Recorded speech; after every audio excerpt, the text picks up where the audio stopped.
Il est 8h et à la une de l'actualité ce matin, les Red Lions qui ne sont pas devenus les Golden Lions hier soir à Rio. Et non, l'or échappe à nos hockeyeurs battus 2-4 par l'Argentine, mais ils offrent une belle 6e médaille d'argent à la Belgique. Je vais la mettre chez moi dans mon salon et je vais pouvoir la regarder tous les jours et me dire que tout ce que j'ai fait pendant 12 ans, c'était pas en vain. On entendra le capitaine des Red Lions dans une minute. La fierté et l'émotion aussi de leurs proches qui ont suivi la rencontre depuis leur club de hockey.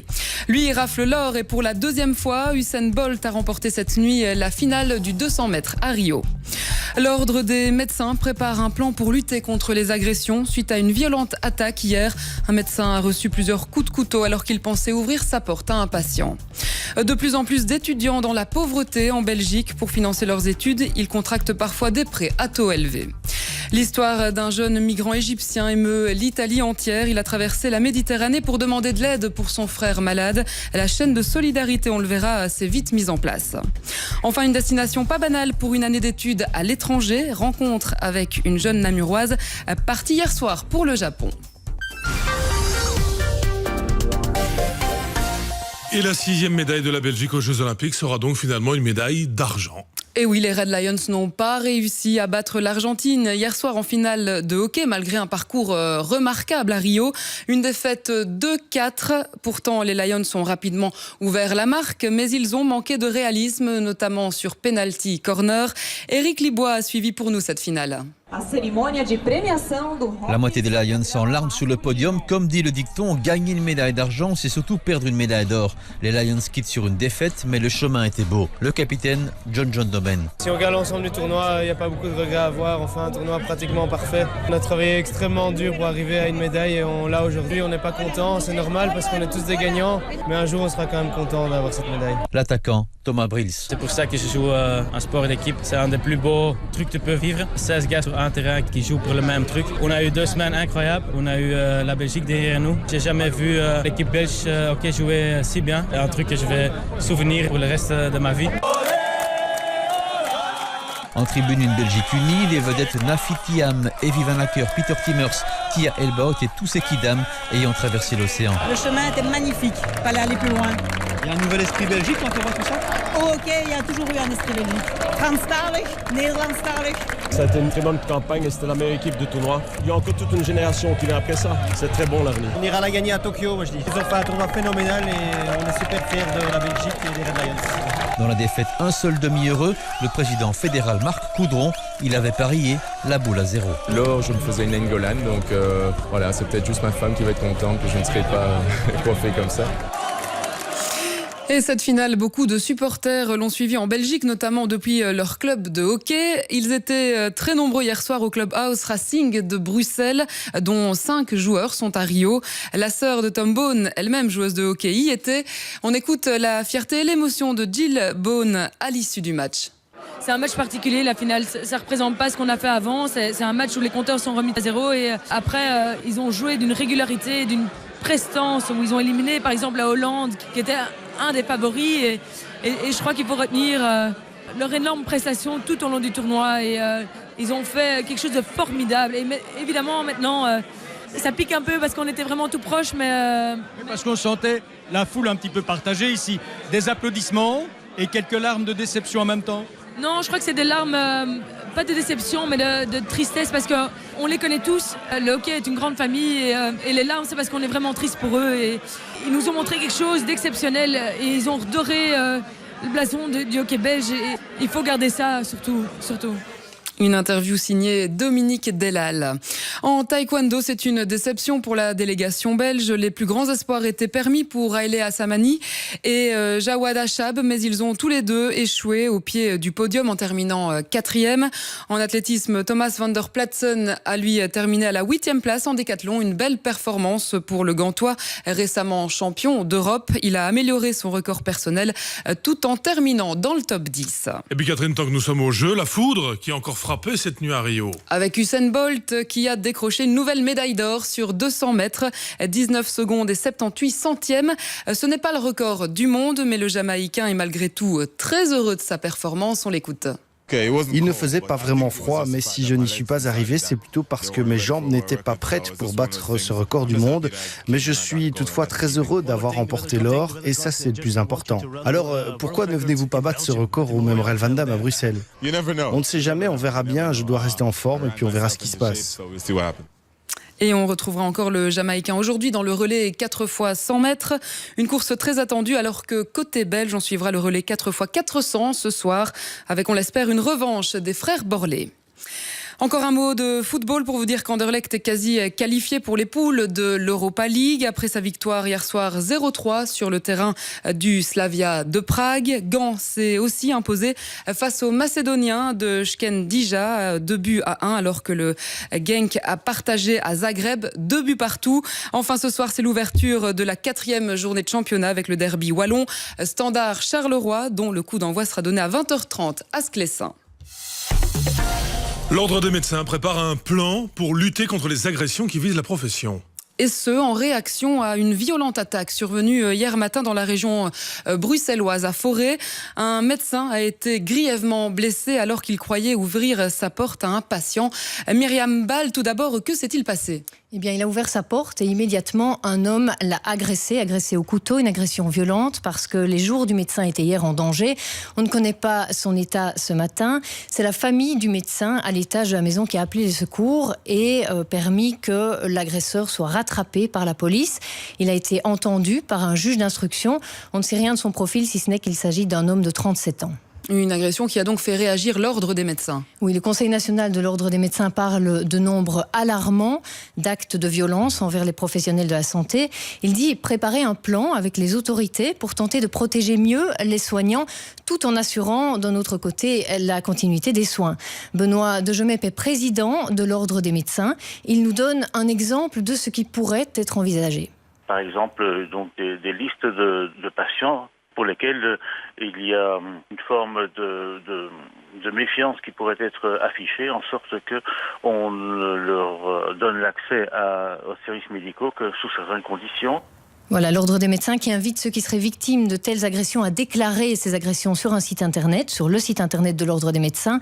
Un formulaire permet de le faire et c'est donc une façon de cerner la situation pour y ajuster ce plan de prévention. Les précisions de Myriam Ball, merci. Et puis ce constat interpellant, les médecins prescrivent trop de médicaments dits opioïdes. C'est un type d'antidouleur très puissant. On en consommerait 2 fois plus qu'il y a 10 ans pour apaiser normalement les patients qui suivent un traitement chimio. Mais les opioïdes servent aussi de plus en plus à soulager d'autres douleurs. Pour le docteur Macaire, anesthésiste dans un hôpital bruxellois, prescrire ces médicaments quand ils ne sont pas nécessaires, ce n'est pas sans risque.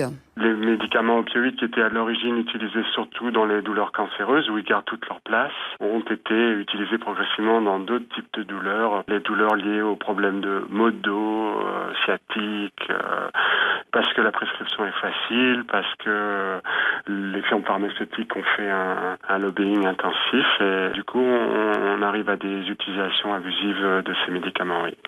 Et cette utilisation abusive justement, pourquoi est-ce que c'est dangereux ? Mais ce qu'il faut savoir, c'est qu'un traitement à base d'opioïdes doit être suivi, nécessite une adaptation des doses, ça a beaucoup d'effets secondaires et il y a des risques bien sûr de toxicomanie, de revente et véritablement de décès par dépression respiratoire comme une overdose. Donc il faut être très prudent. Des propos recueillis par Simon Bourgeois. Les étudiants en médecine menacent de faire grève. Ils ont déposé un préavis suite à l'échec de la réunion des ministres Maggie Debloc et Jean-Claude Marcourt hier. Réunion qui n'a abouti à rien de concret.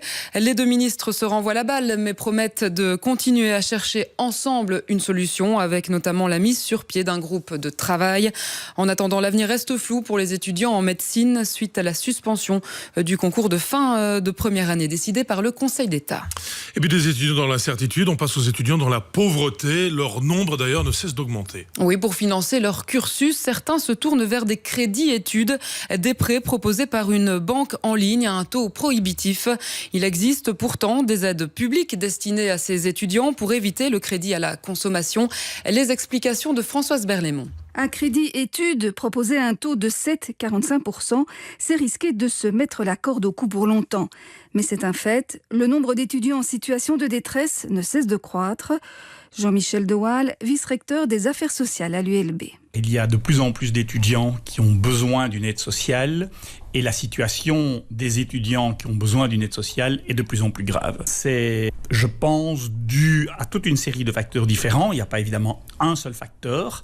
Tous les intervenants sociaux à l'ULB constatent depuis plusieurs années cette aggravation. Chômage des parents, famille éclatée, coût des études. L'étudiant largué ignore parfois qu'il peut bénéficier d'aide publique.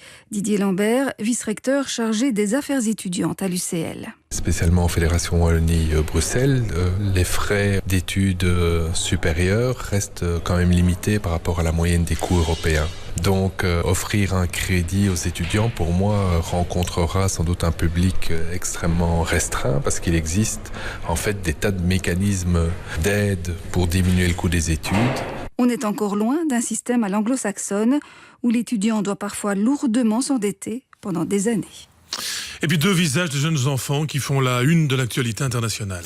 Oui, tout d'abord celui d'un petit garçon syrien âgé de 5 ans. La vidéo le montrant couvert de sang et de poussière après une frappe aérienne à Alep a fait le tour du web hier.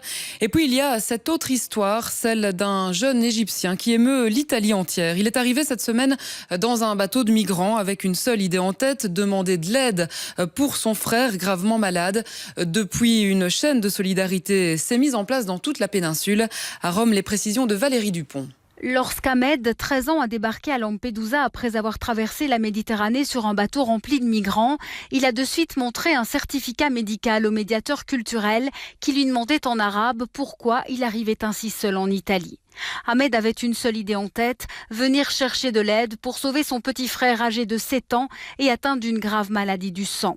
L'enfant a supplié l'opérateur humanitaire, égyptien comme lui, de l'aider et l'épopée du jeune héros de Lampedusa s'est retrouvée à la une des journaux italiens, provoquant un sursaut de solidarité.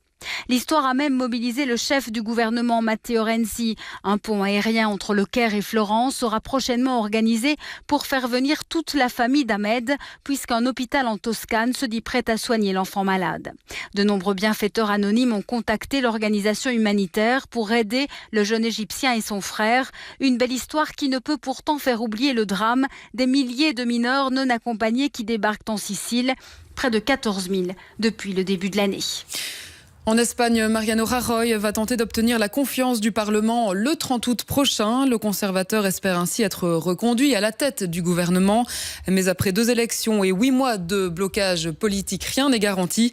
Rajoy, qui est assuré depuis hier de l'appui du petit parti libéral Ciudadanos, mais pas de celui des socialistes du PSOE dont il aurait pourtant bien besoin. Et alors que la rentrée scolaire approche, certains élèves ont choisi de mettre entre parenthèses leur cursus en Belgique pour vivre une expérience à l'autre bout du monde. Oui, c'est le cas d'Elodie Werner. À 16 ans, elle s'est envolée hier soir pour le Japon. Elle va y passer 1 an. Pour la jeune namuroise, c'est un rêve qui se concrétise au prix, il faut le dire, de quelques sacrifices. Sonia Boulanger a rencontré Elodie Werner.